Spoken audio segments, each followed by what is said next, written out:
Hello बच्चों, कैसे हो? क्या हालचाल? मस्त एकदम। आज के लेक्चर में पढ़ने जा रहे हैं बेटा हम कैपेसिटर। ये जो कैपेसिटर का टॉपिक है बेटा, ये खुद में एक चैप्टर है। इसके बाद हम कैपेसिटर के कॉम्बिनेशंस देखेंगे, सीरीज कॉम्बिनेशंस, पैरेलल कॉम्बिनेशंस। वहां पे ये कैपेसिटर जो है ना बेटा, वो एक हम तो बेसिकली अगर एनसीईआरटी लेवल पे आप देखोगे तो वह इलेक्ट्रोस्टैटिक, एक्सपोनेंशियल एंड कैपेसिटेंस के अंदर ये चैप्टर के रूप में टॉपिक वाइज पढ़ा दिया जाता है।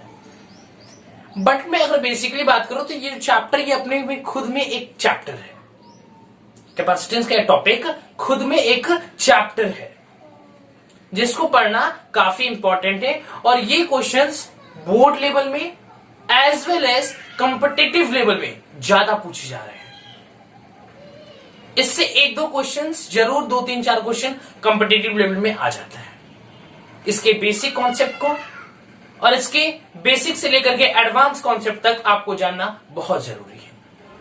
चलिए इसी जोश के साथ स्टार्ट करते हैं इस प्यारे से लेक्चर को। मेरा नाम है हर्ष सिंह और हमारा और आपका खूबसूरत सा चैनल हर्ष फिजिक्स वाले पे। तो कैपेसिटर बेटा बेसिकली होता क्या है, देखो सबसे पहले ये बात सुन लीजिए कि किसी भी चीज को चलाना कठिन है। किसी भी रुके हुए चीज को चलाना कठिन होता है। अगर वह चलने लगी तो फिर उसमें कुछ ज्यादा वर्क करना नहीं पड़ता। ठीक है, जैसे कोई भी बॉडी अगर स्टैटिक फ्रिक्शन पे है, क्या है? स्टैटिक्स, स्टैटिक फ्रिक्शन पे, तो इस स्टैटिक फ्रिक्शन को क्रॉस करना कठिन होता है। बट वो एक बार काइनेटिक फ्रिक्शन में आ गया तो उसे चलाना कठिन नहीं होता है। क्लियर है? तो चलिए, जैसे कि आपके घर में फैन होगा, आपके घर में फैन होगा, कूलर होगा, ठीक है, ये सब चीजें जितने भी डिवाइसेस आप यूज करते हो, इलेक्ट्रिकल डिवाइसेस, इन डिवाइसेस को चलाना कठिन होता है। लेकिन अगर एक बार चलने लगे तो उसमें ज्यादा वर्क डन करना नहीं पड़ता। ठीक है, जैसे कि अगर मैं बेसिकली बात करूं तो आपके घर में नॉर्मली 25 या 30 एम्पियर तक करंट आता है। एक जनरल हाउस में 25 या 30 एम्पियर तक का करंट आता है। ठीक है, लेकिन अगर मैं एक फैन की बात करूं तो एक फैन नॉर्मली कितना करंट लेता है? 5 एम्पियर। ज्यादा से ज्यादा कितना करंट लेता होगा? 5 एम्पियर लेता होगा। ठीक है, जैसे एक सुंदर एग्जांपल देता हूं, कैमरे का फ्लैश। कैमरे का फ्लैश, जो कैमरा फ्लैश होता है बेटा, जब कैमरे में फोटो किचिक से खींचा जाता है तो वहां पे जो फ्लैश जलता है बेटा, वो काफी, उसकी लाइट जो होती है बेटा, लाइटनिंग उसका काफी तेज होता है। और आप कैमरे को जब ओपन करोगे उसके इंटरनल पार्ट को, तो आप विजुअलाइज करोगे कि वहां पे जो बैटरी लगा हुआ है बेटा, वो बहुत छोटी छोटी बैटरी होती है, छोटे छोटे सेल होते हैं। या फिर आप कभी का आप देखोगे कि वहां पे एक पेंसिल लाइक बैटरी बना होता है। क्लियर है? तो एक इतनी बड़ी लाइट को प्रोड्यूस करने के लिए छोटा सा सेल कैसे प्रोड्यूस कर सकता है, कैसे मैनेज कर सकता है? तो इसी कॉन्सेप्ट को समझने के लिए कैपेसिटर जानना बहुत जरूरी है। जनरल सी बात बताते हैं, उसके अंदर एक कैपेसिटर लगा होता है जो कि इलेक्ट्रिकल एनर्जी या इलेक्ट्रिकल चार्जेस को स्टोर करके रखता है। क्या करता है बेटा? वीडियो क्लियर आ रहा है? एक बार देख लो। Yes sir. ठीक है बेटा, तो जो कैमरे का फ्लैश होता है उसके अंदर एक कैपेसिटर लगा होता है जिसकी वजह से वो इलेक्ट्रिकल एनर्जी को या इलेक्ट्रिकल चार्जेस को कलेक्ट करके रखता है, वो स्टोर करके रखता है। और वो एक साथ उसको, फ्लैश को ऑन होने के लिए एक साथ इलेक्ट्रिकल एनर्जी को प्रोवाइड कराता है। तब जाकर के जो फ्लैश होता है कैमरे का बेटा, वह तेजी से जलता है। ये आपका ये जो फैन हो गया, इसके में आपने देखा सिलेंड्रिकल टाइप का एक छोटा सा बैटरी टाइप का लगा होता है। ठीक है, जिसको कंडेंसर के नाम से भी आप जानते हो। किसके नाम से? कंडेंसर के नाम से। आप अपने घर में खुद इलेक्ट्रिकल हो, ठीक है, आप इलेक्ट्रिकल इंजीनियर खुद बन जाते हो। कभी कभी आपने छोटे बड़े काम किए होंगे इलेक्ट्रिकल के, तो आपने ये जरूर देखा होगा कि जो फैन होता है उसके अंदर एक सिलेंडर टाइप का छोटा सा बैटरी टाइप का लगा होता है, उसको कंडेंसर के नाम से भी जानते हैं। वही होता है कैपेसिटर। क्या होता है बेटा? वही होता है कैपेसिटर। उसी का काम होता है, जब फैन चलता है बेटा तो उसको, फैन को चलने के लिए एक लार्ज अमाउंट ऑफ करंट चाहिए होता है। वो करंट कहां से आता है? वो करंट कैपेसिटर देता है। ठीक है, फैन को तेज चलाना होता है तो फैन जब धीरे चलना है तो हम लोग अगर उसके कैपेसिटर को चेंज कर देते हैं तो फैन की जो स्पीड होती है वो नॉर्मल पहले की स्पीड से ज्यादा हो जाती है। क्यों? क्योंकि कैपेसिटर नया हो जाता है तो वहां पे जो इलेक्ट्रिकल एनर्जी को वह हाई अमाउंट में स्टोर कर पाता है और उसको प्रोवाइड करा पाता है। ठीक है, तब हमारा जो फैन है वो इजिली और स्पीड वे में चल सकता है। आपके आपके कूलर में भी लगा होगा, ठीक है, आपके कूलर में भी कैपेसिटर लगा होता है, जबकि पापा कूलर का कैपेसिटर खराब हो गया है, ठीक है, कूलर धीरे चल रहा है, तो क्या करते हैं, पापा जाते हैं और मार्केट से एक सिलेंड्रिकल टाइप का थोड़ा सा कैपेसिटर लेते आते हैं, थोड़ा सा क्या वो नमकीन थोड़ा है, ठीक है, एक कैपेसिटर लेके आते हैं, उसमें लगा देते हैं और वो जो कूलर होता है उसकी स्पीड बढ़ जाती है। तो चलिए इन सब बातों से स्टार्ट करते हैं इस कैपेसिटर के प्यारे से लेक्चर को। ठीक है बेटा, तो चलिए कैपेसिटर का डेफिनेशन लिखते हैं थोड़ा सा हम लोग। Capacitor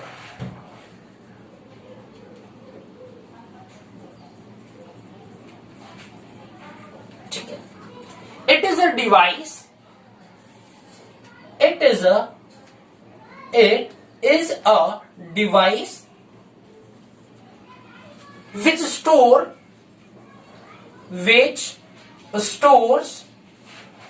electrical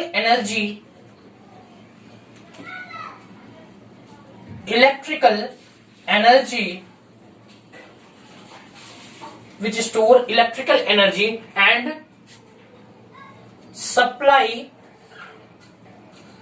at once supply at once, या you can say that suddenly। ठीक है, ये कैपेसिटर काम क्या होता है बेटा, वह इलेक्ट्रिकल एनर्जी को स्टोर करके रखता है, वो सडनली इलेक्ट्रिकल एनर्जी को प्रोवाइड कराता है किसी भी स्टैटिक फ्रिक्शन को क्रॉस करने के लिए। जैसे कि बता दो कि कोई बॉडी स्टैटिक फ्रिक्शन, आपने काइनेटिक फ्रिक्शन पढ़ा होगा, स्टैटिक फ्रिक्शन के लिमिट को क्रॉस करता है तब वो बॉडी क्या करता है, मूव करता है। ठीक है, तो चलिए, या आप इसको ये भी बोल सकते हो, इट स्टोर्स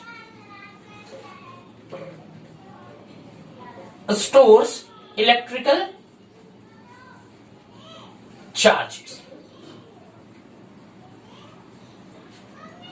ठीक है, इट स्टोर इलेक्ट्रिकल चार्जेस। अब बोलोगे पहले क्लियर कर लीजिए सर कि चार्जेस होगा कि एनर्जी होगा। जनरल सी बात है बेटा कि वो कोई भी बैटरी जो होती है, ठीक है, वह कोई भी इलेक्ट्रिक जो है बेटा, जो इलेक्ट्रिसिटी आप प्रोवाइड करते हो एनर्जी के फॉर्म में, उसमें से स्टोर क्या है उसके अंदर, चार्ज, इलेक्ट्रिक चार्ज ही तो स्टोर है, फिर वही तो एनर्जी के फॉर्म में आप यहां से एक प्लेस से दूसरे प्लेस तक ट्रांसफर होती है। ठीक है, वीडियो क्लियर आ रहा है, एक बार मैं देख लूं। यस सर, अच्छा रहा, बहुत मस्त। ठीक है बेटा, क्लियर आ रहा है। अब देखिए, या आप इसको बेटा कैपेसिटर को आप इट इज अ कंडक्टर भी बोल सकते हो। आप बोल सकते हो it is a conductor, it is a conductor stores electrical charges. ठीक है, ये एक कंडक्टर का भी काम करता है जो कि स्टोर करता है इलेक्ट्रिकल चार्जेस को, वो कंडक्टर भी होता है बेटा, जनरल सी बात है। ठीक, अब ध्यान दीजिएगा। अब हम बात करेंगे बेटा, कैपेसिटर हमारा हो गया, अब हम बात करते हैं कैपेसिटेंस की। कैपेसिटेंस, ठीक है, कैपेसिटेंस क्या होता है, कैपेसिटेंस क्या होता है, ये एक कैपेसिटी होती है, या बोल सकते हो कैपेसिटी या आप बोल सकते हो बेटा ability to hold charge, ability to hold charges, ability to hold charges. इसके पास एबिलिटी होती है कि वो चार्जेस को होल्ड करके रखता है, अपने पास कंटेन करके रखता है। ठीक है, जैसे कि आपने क्लास 10th में आपने रेजिस्टेंस का कॉन्सेप्ट पढ़ा होगा, याद है कि नहीं? अरे वही कुचुक कुचुक कुचुक कुचुक सा जैसा आर से रिप्रेजेंट करते थे, ठीक है, ऐसा आर से रिप्रेजेंट करते थे, यही तो हमारा रेजिस्टेंस था, याद है? R is equal V is equal to क्या होता था, I R, so R is equal to V by I होता था ना, ये रेजिस्टेंस का फॉर्मूला। अब बताइए बेटा, रेजिस्टेंस में वो किस पे डिपेंड, वी और आई पे डिपेंड करता था? बोलिए, करता था या नहीं करता था? जो बहुत खराब पड़ा होगा बेटा, थोड़ा चोट लगी दिल में, लेकिन याद रखिए कि जो रेजिस्टेंस है बेटा वह ना वी पे डिपेंड करता था ना आई पे डिपेंड करता था। रेजिस्टेंस जो है यह डिपेंड करता था मटेरियल पे। रेजिस्टेंस बेटा डिपेंड करता था आर इज इक्वल टू हमारा R is equal to rho L by A. Clear है? सो ये हमारा रेजिस्टेंस इस पर डिपेंड करता था। ठीक है, क्लियर है। तो वही रेजिस्टेंस जैसा ये हमारा एक कॉन्सेप्ट बेटा कैपेसिटर का, जिसको हम डिनोट करते हैं सी से।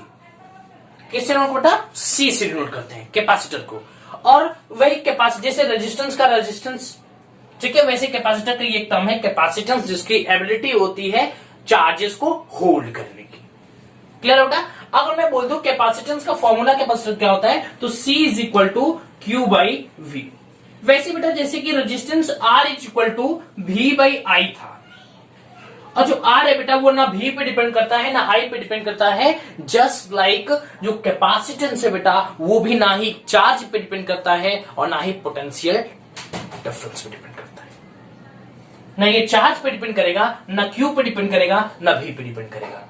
C is equal to Q by V भले लिखा हुआ है, बट वह ना Q पे डिपेंड करेगा और ना ही V पे डिपेंड करेगा। जस्ट लाइक रेजिस्टेंस, जैसे वो V पे ना डिपेंड करता था ना I डिपेंड करता था। हम यहाँ 3 टर्म पढ़ेंगे। हम रेजिस्टेंस क्लास 10 में पढ़ चुके हैं। आज हम पढ़ रहे हैं कैपेसिटर, और मैग्नेटिज्म वाले चैप्टर में हम इंडक्टर पढ़ेंगे, जिसको हम L से डिनोट करेंगे। ये 3 टर्म इलेक्ट्रिसिटी वाले कॉन्सेप्ट के लिए बहुत इंपॉर्टेंट है। इलेक्ट्रिसिटी वाले कॉन्सेप्ट के लिए ये तीनों टर्म बहुत ज्यादा इंपॉर्टेंट है। तो हम 2 टर्म को डिस्कस कर रहे हैं। सेकंड हमारा ये है कैपेसिटर। अच्छे से समझ लीजिए, फील होना चाहिए। C is equal to Q by V. ना ये Q पे डिपेंड करता है, ना ही ये V पे डिपेंड करता है। और या फिर आप इसको लिख सकते हो C is equal to Q by V. Clear है? यहां तक किसी कोई दिक्कत? और देखिए बेटा, C जो हमारा एक कैपेसिटेंस है, ये ओनली डिपेंड करता है, C only depends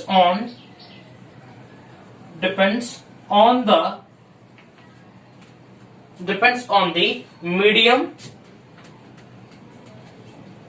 C only depends on the medium of the medium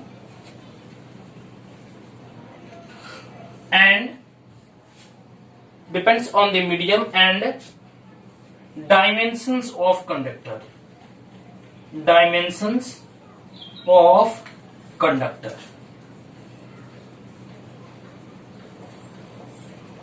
dimensions of conductor. ठीक है, या इसको हम ये भी लिखते हैं, सी का जो यूनिट है बेटा, सी इज इक्वल टू होता है हमारा क्यू बाई वी। सो इसको हम लिखते हैं चार्ज। ठीक है, क्यू हमारा चार्ज है, तो चार्ज कैसे लिखें बेटा? Coulomb upon volt.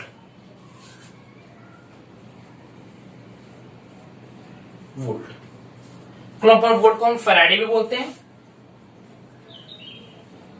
ठीक है, तो ये इसकी फैराडे बेटा है, ये इसका बहुत ही इंपॉर्टेंट यूनिट है। ये जनरली आपको नहीं मिलेगा।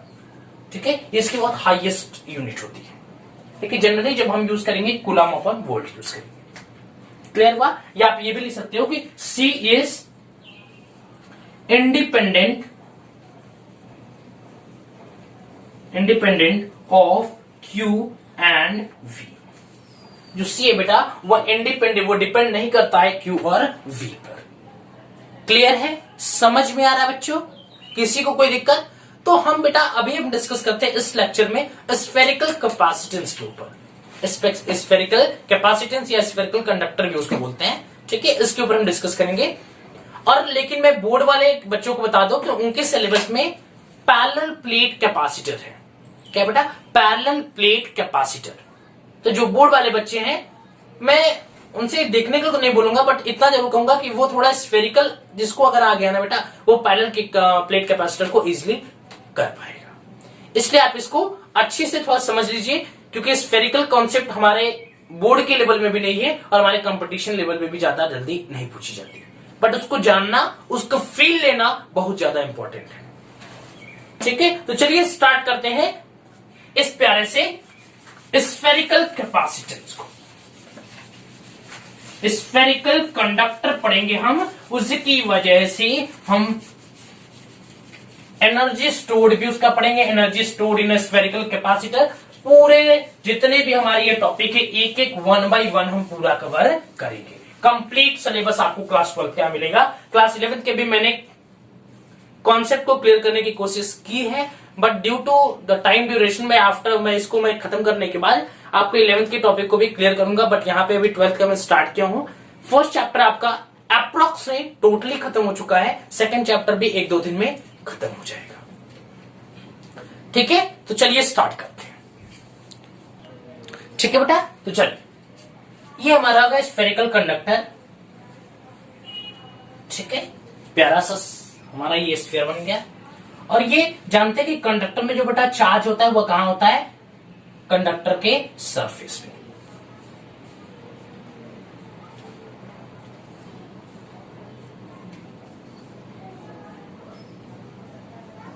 ठीक है, ये हमारा कंडक्टर हो गया, स्फेरिकल कंडक्टर। मान लेते बेटा इसका रेडियस जो है वो कैपिटल आर है, इस पे चार्ज क्यू है, इसका पोटेंशियल V है। सो हम लिख सकते हैं C is equal to Q by V. कोई पूछेगा कि C जो बेटा Q और V पे डिपेंड करता है, देखो बेटा पोटेंशियल की वैल्यू जितना होगी कैपेसिटेंस की वैल्यू उतना ही कम होगी। इसकी वजह से इसको बताने के लिए मैं अभी 2-3 मिनट बाद इसको मैं थोड़ा कॉन्सेप्ट क्लियर करने के बाद आपको कोरोना डिस्चार्ज बताऊं। कोरोना डिस्चार्ज, इस कोरोना के माहौल में कोरोना डिस्चार्ज में पढ़ाऊंगा आपको और मैं फील दूंगा कि पोटेंशियल की वजह से कैपेसिटेंस कैसे डिक्रीज करता है। ठीक है, तो वो हमारा बहुत ही प्यारा टॉपिक रहेगा, छोटा सा है बट बहुत ही इंपॉर्टेंट है। ठीक है, C is equal to Q by V. अगर मैं बोलूं बेटा कि इस V यहां पे इस रेजिस्टेंस R की वजह से यहां पे पोटेंशियल क्या होगा, तो V is equal to K Q by R. Surface से पोटेंशियल क्या होगा, K Q by R. So at the place of V हम के क्यू बाई आर ले सकते हैं, तो C is equal to Q upon K Q by R. ठीक है, तो Q से Q क्या कर गया, मर गया, बचा क्या, C is equal to R upon Q। K is equal to क्या होता है बेटा, 1/4 pi epsilon naught. So C is equal to R upon 1/4 pi epsilon naught. तो ये ऊपर चला जाएगा, तो हमारा C का जो फाइनल फॉर्मूला है बेटा 4 pi epsilon naught R। That is the formula of capacitor. Clear है, किसी को कोई दिक्कत बेटा? ठीक है, ये हमारा है स्फेरिकल कंडक्टर का concept. Spherical conductor, spherical conductor. Clear है बच्चों, किसी को कोई दिक्कत, समझ में आ रहा है बेटा? मजेदार बात यह है हमारा कि हमें जो यहां पे दिख रहा है C की value, C is equal to 4 pi epsilon naught R। यहां पे आपको साफ साफ दिख रहा है कि C की वैल्यू मीडियम और डायमेंशंस दोनों पे डिपेंड कर रही है, जो कि मैंने पहले आपको लिखवाया था कि जो C होता है बेटा वो रेजिस्टेंस की तरह बिहेव करता है। जैसे रेजिस्टेंस जो होता है हमारा वो V बाई I के ऊपर डिपेंड नहीं करता। ठीक उसी प्रकार जो हमारा कैपेसिटेंस है बेटा C, ये हमारा स्फेरिकल कैपेसिटर के अंदर ये प्रूफ हो गया कि जो ये डिपेंड करता है सिर्फ और सिर्फ किसके ऊपर। यहाँ पे देखिए, यहाँ पे आपको कोई भी Q दिख रहा है नहीं, कोई भी V दिख रहा है नहीं। इसका मतलब क्या है, ये Q बाई V पे डिपेंड नहीं करता, ना Q पे ना V पे। ये डिपेंड किसके करता है, ये डायमेंशन के ऊपर और मीडियम के ऊपर। तो लिख सकते हैं कि C only depends on the medium जो कि एप्सिलॉन नॉट है, and medium and dimensions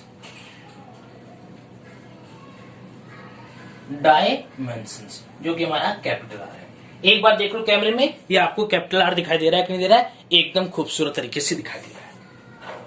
clear है बेटा? मैंने बोला था कोरोना डिस्चार्ज बताऊंगा इस कोरोना के माहौल में, तो हम लोग चलिए कोरोना डिस्चार्ज देखते हैं थोड़ा सा। तो बेटा कोरोना के माहौल में ना कोरोना डिस्चार्ज पढ़ना कुछ ज्यादा ही इंटरेस्टिंग हो जाएगा, ठीक है ना, इसलिए मैं इसको डिस्कस कर देता हूं आपके लिए। ठीक, वैसे कोरोना डिस्चार्ज ना पढ़े भी आप इस टॉपिक को मतलब समझ में सकते हो, बट कोरोना के माहौल की वजह से मुझे ये टॉपिक पढ़ाना पड़ेगा कि जानना आपके लिए बहुत जरूरी है। ठीक, क्योंकि इस कोरोना ने ना पूरी दुनिया को तबाह करके रखा है। तो इस कोरोना के डिस्चार्ज करते हैं उसको, आज हम चार्ज नहीं, उसको हम डिस्चार्जिंग कर देंगे। तो देखिए बेटा, जैसे कि मान लेते कुछ कुछ कुछ कुछ कुछ, ठीक, ये मान लेते कोई हमारा बॉडी है, ठीक, इस पे पूरा पॉजिटिव चार्ज है, चलिए लेते हैं ऐसे सर्कल ले लेते हैं, चलो, ठीक, ये पूरा पॉजिटिव चार्ज है,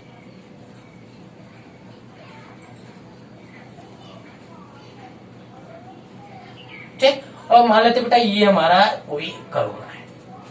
तो ये एयर की वजह से बेटा पोलराइज हो रही है, ये जो कोरोना है बेटा ये एयर की वजह से, ड्यू टू एयर ये पोलराइज हो जाता है, इसके ऊपर नेगेटिव चार्ज डेवलप हो जाता है और ये नेगेटिव चार्ज इसके साथ इंटरेक्ट करना चाहता है, इसकी वजह से यहां पे V की वैल्यू बढ़ती है और C की वैल्यू कम हो जाती है। क्योंकि यहाँ पे दिख रहा है बेटा इन दोनों की, ये नेगेटिव है ये पॉजिटिव है, इसकी वजह से यहाँ पे पोटेंशियल क्या होगा, बढ़ेगा, और यहाँ पे कैपेसिटेंस क्या बेटा कम हो जाएगा। क्लियर है? तो ये हमारा रहा कोरोना डिस्चार्ज।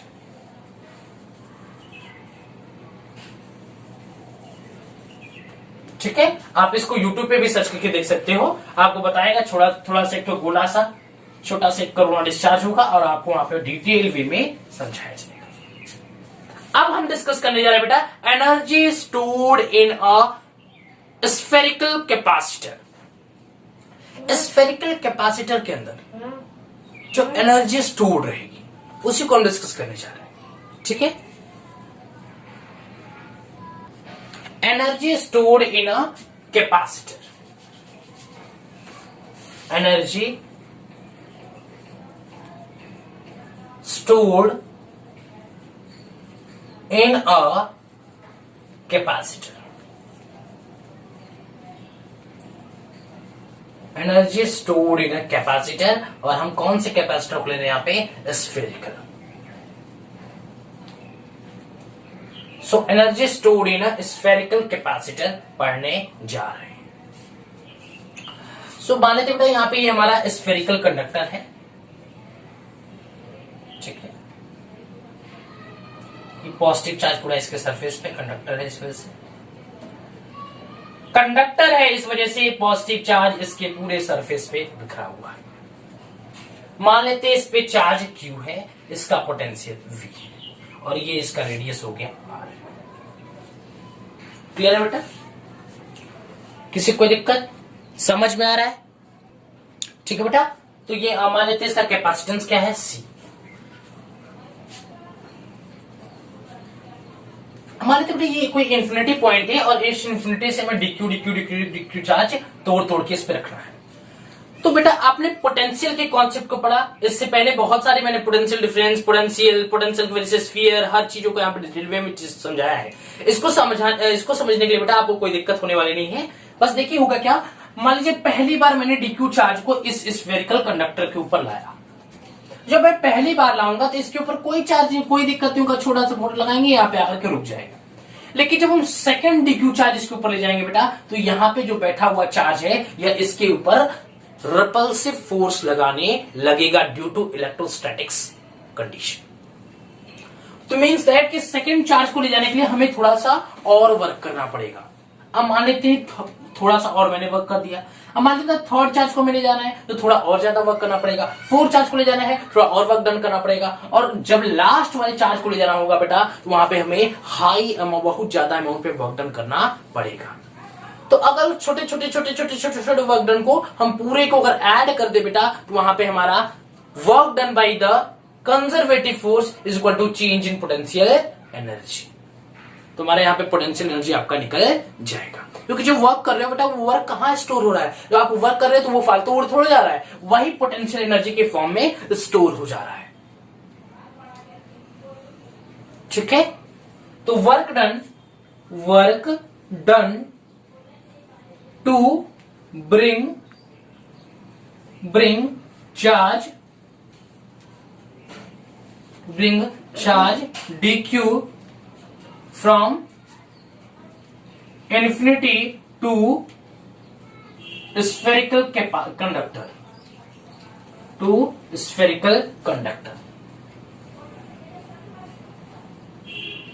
ठीक है, dq चार्ज को हमें इन्फिनिटी से लेकर के कंडक्टर तक पहुंचाने में जो हमें वर्क डन करना पड़ रहा है वही होता है पोटेंशियल एनर्जी। क्योंकि जनरल सी बात होता है, जो आप वर्क करोगे वह वर्क कहां पे जाकर के स्टोर होगा, in the form of potential energy. तो इस पोटेंशियल एनर्जी का बेटा कॉन्सेप्ट समझने के लिए हम एक चीज यूज करते हैं। हमें, आपको पोटेंशियल वाला कॉन्सेप्ट पता है, पोटेंशियल वाला कॉन्सेप्ट कि पोटेंशियल, यहां का potential minus potential at infinity is equal to work done by the, is equal to work done upon charge, is equal to बेटा वर्क डन अपॉन चार्ज। छोटा सा चार्ज लाना है तो छोटा सा वर्क डन होगा, dw बाई dq। अब हम जानते हैं कि इन्फिनिटी का जो पोटेंशियल होता है बेटा क्या होता है, पोटेंशियल एट इंफिनिटी हम क्या मान लेते हैं, जीरो। सो यहां का पोटेंशियल क्या हो गया, zero. So v is equal to dw upon dq, so dw equal to v dq। Means हमें इसका पोटेंशियल पता चल गया कि work done is equal to क्या, v dq। ठीक है। अब बेटा हम जानते हैं कि c इज इक्वल टू क्या होता है, q बाई v। तो v इज इक्वल टू क्या लिख सकते हैं, q बाई c लिख सकते हैं। v is equal to q by v होता है, c is equal to q by v होता है। सो यहां पे v is equal to q by c नहीं हो जाएगा, डेफिनेटली हो जाएगा सर, क्या दिक्कत है, तो पुट कर दीजिए वैल्यू। ठीक है बेटा, तो v इज इक्वल टू क्या हो गया, q by c, q by c। यहां पे हम q चार्ज की बात कर रहे हैं, इसलिए स्मॉल q तो स्मॉल q रख दिया। So at the place of v हम लिख सकते हैं dw is equal to q by c dq।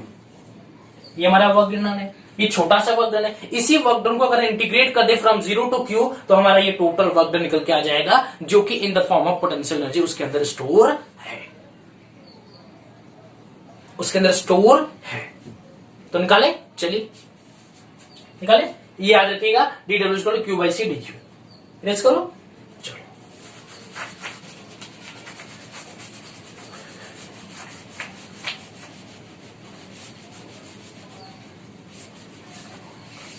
ठीक है।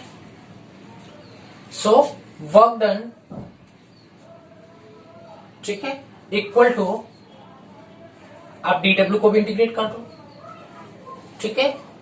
So integration of q by c dq from zero to q। हम dq चार्ज को ले रहे हैं, हमें कितना चार्ज लाना है, q चार्ज लाना है। तो हमें q चार्ज लाना है बेटा, तो जीरो से q तक हम इसको इंटीग्रेट कर रहे हैं। ठीक है। सो dw का इंटीग्रेशन क्या हो जाएगा, w इक्वल टू, ये बेटा कैपेसिटेंस क्या है, देखो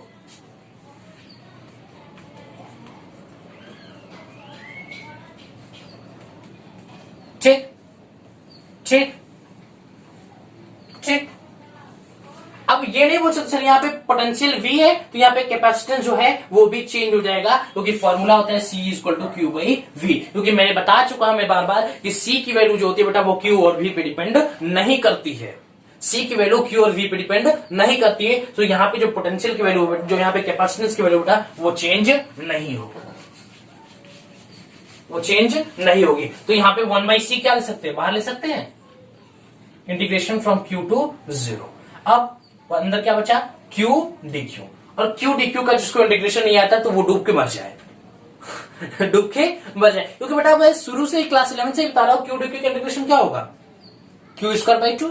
सो यहाँ पे work done equal to 1 by c q square, very very sorry small q है, तो small q square by 2 from q to zero. अब यहाँ पे हम कैपिटल Q रखेंगे क्योंकि ये हो गया 0 स्क्वायर बाई 2, तो ये तो कैंसिल हो गया, q बाई 2 बचा। So work done is equal to q square by 2c, work done equal to q square by 2c। तो यही वर्क डन किस फॉर्म में स्टोर है, पोटेंशियल एनर्जी, तो potential energy equal to q square by 2c। Clear हो बेटा, एकदम clear है, किसी कोई दिक्कत परेशानी, नो सर। अगर मैं इसको, हम जानते हैं बेटा c इज इक्वल टू क्या होता है, q बाई v। तो अगर हम c की जगह q बाई v रखें, सो q square upon 2 into q by v। So q से q मर जाएगा, तो ऊपर क्या बचेगा हमारा, हो जाएगा 1 by 2 q by v, 1 by 2 q v। तो पोटेंशियल एनर्जी का एक और ये फॉर्मूला हो गया, देखिए मैं बोल क्या रहा हूं, मैं ये बोल रहा हूं बेटा, मैं ये बोल रहा हूं कि अगर ये पोटेंशियल एनर्जी इक्वल टू क्या है, क्यू स्क्वायर बाई 2c। ठीक, अगर मैं c का फॉर्मूला मुझे पता है, c इज इक्वल टू क्या होता है, q बाई वी, होता है कि नहीं होता है, c is equal to q by V. तो c की जगह q बाई वी रखेंगे तो u is potential energy equal to q square upon 2 into q by V. एक q से ये q गया, ये v ऊपर से आ जाएगा। So u is equal to potential energy equal to 1/2, इसको 2 के 1/2 लिख सकते हैं, q इंटू वी। क्लियर है, एकदम क्लियर है बेटा। चलो अगर हम यहां पे q की वैल्यू रखते हैं, c इज इक्वल टू क्या होता है, q बाई वी होता है। ठीक है, तो चलिए हम यहां पे क्या करते हैं, यहां पे हम लिख देते हैं v की value, v is equal to क्या होता है, q बाई सी। यहां पे v की वैल्यू रखोगे q बाई सी, तो u is equal to 1/2 q into Q by C. ठीक, तो ये क्या आ गया बेटा, potential energy is equal to half Q square by C, जो कि फिर से वही निकल के आ गया। इसका मतलब ये फॉर्मूला हमारा क्या है, करेक्ट। ये फॉर्मूला क्या है बेटा, करेक्ट है। वैसे भी वैल्यू आपने पुट किया है, ये फॉर्मूला डेफिनेटली 100% करेक्ट है। अगर इस फॉर्मूला को आप in the terms of V and C रखें, इस फॉर्मूला को हम in the terms of V and C रखें, ठीक है, in the terms of V and C, in the terms